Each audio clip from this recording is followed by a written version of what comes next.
এগুলা দেখার পর সত্যি নিজের জীবনের প্রতি আর কোনো অভিযোগ থাকলো না। হ্যালো এভরিওয়ান, আসসালামু আলাইকুম। আসলে এটা আমার রেগুলার ব্লগের মতো না, এটা একটা আলাদা ভিডিও। তো আজকে আপনাদের সাথে একটু শেয়ার করছি। আসলে আমি এরকম ভিডিও কখনোই শেয়ার করি নাই। এই যে দেখতে পাইতেছেন কত বড় একটা এরিয়া, মানে এই এরিয়ার বলতে এই এলাকার পুরো সাইডে হচ্ছে এরকম ইটের ভাটা। তো এগুলাকে হচ্ছে খলা বলে, যেগুলোর মধ্যে ইট তৈরি করে আর কি। তো ওখানে গিয়েছিলাম আর কি।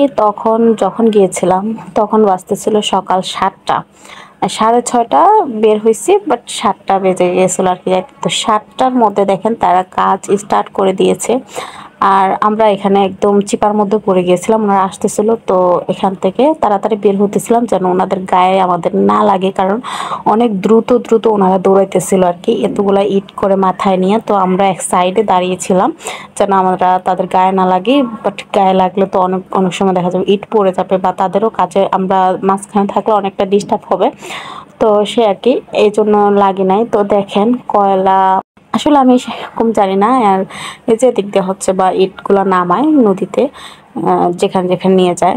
তো আর এই যে এখানে দেখেন ইট বানাইতেছে, 7টা বাজে ওনাদের দেখেন পুরো এক সিরিয়াল বানানো শেষ কিন্তু। আর এই কাজ কিন্তু তারা বিকাল 4টা পর্যন্ত করতে থাকে, মাঝখানে হচ্ছে 1 ঘন্টার মতো সময় তারা হচ্ছে খাওয়া দাওয়া করে। তো আমি এইটার সম্পর্কে জানতে চাইলাম আর কি, যে কত টাকা পায় তারা, এক সপ্তাহ একবার তাদেরকে বিল দেওয়া হয়।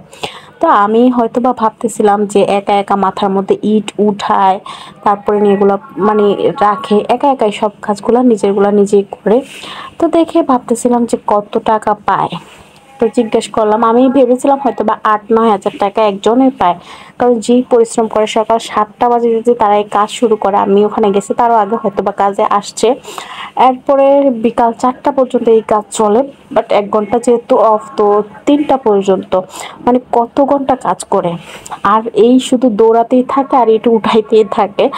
তো এগুলা আমি ভাবছিলাম যে হয়তোবা 8-10 হাজার টাকা পায়, কিন্তু আমার ধারণা একেবারে ভুল ছিল। 4-5 হাজার টাকা, 3 হাজার টাকাও নাকি, মানে যারা ইট বানায় তাদেররা পায়। মানে এইগুলা শুনে আসলে নিজের লাইফের প্রতি আর কোনো অভিযোগ থাকে না, যে এত পরিশ্রম করার পর যদি এই কয়েক টাকা গোনে তাহলে কি করে হয়। তো যাই হোক, এখানে দেখতেছিলাম, আসলে দেখতে না অনেক কিছু খুব সুন্দর লাগে, কিন্তু জিনিসটা যে আসলে এটার ভিতরে যে কি পরিমাণ কষ্ট বা এগুলা করতে যে কি পরিমাণ কষ্ট, এটা আসলে যারা করে তারাই জানে। তো তাদের লাইফ দেখে এবং তাদের বাচ্চা কাচ্চাদের দেখে আসলে সত্যি এগুলা চোখে আমি কখনো দেখি নাই, যেহেতু গ্রামে নর্মালি বড় হয়েছি। তো কখনো এসব জিনিস দেখা হয় নাই, বা এত কিছু ঘুরে টুরে কখনো দেখা হয় নাই।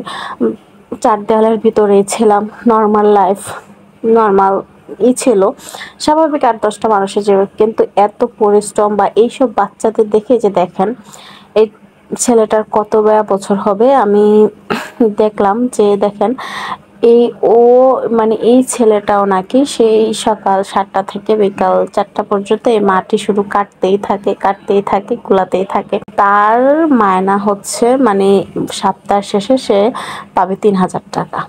তো এইগুলা আসলে চোখে দেখার মতো না। পরে যাচ্ছিলাম, তো এখানে একটা মেয়ে যাওয়ার সময় বলতেছিল সেলফি উঠায়। তা আমি এখানে দাঁড়িয়ে দাঁড়িয়ে খুঁজতেছিলাম, অনেকক্ষণ খুঁজলাম যে সেলফি উঠানোর জন্য, আমাকে সাথে সেলফি উঠাইবেন এরকম বলতেছিল। তো আমি বললাম যে আচ্ছা ঠিক আছে উঠাবো, আপনারা ই করেন। তো আসলে তাদের তো কোনো অপশন হয় না, তারা এরকম ইট মাথায় নিয়ে হচ্ছে উঠায়, আমি যতটুকু জানলাম। তো আমি ভাবছি হয়তো বা ইট ফালায় আসা। তো আমি এখানে দাঁড়ায় অপেক্ষা করতেছিলাম যে কোন মেয়েটা বলছে, আমি আসলে তাদেরকে খুঁজে পাইতেছিলাম না ওই মেয়েটারে। আর তাদেরকে যে আমি কথা বলবো সেই সাহসটা বা বিবেকটা আমার হচ্ছিল না, যে আমি কিভাবে বলি যে আমার সাথে কথা বলবে কিনা।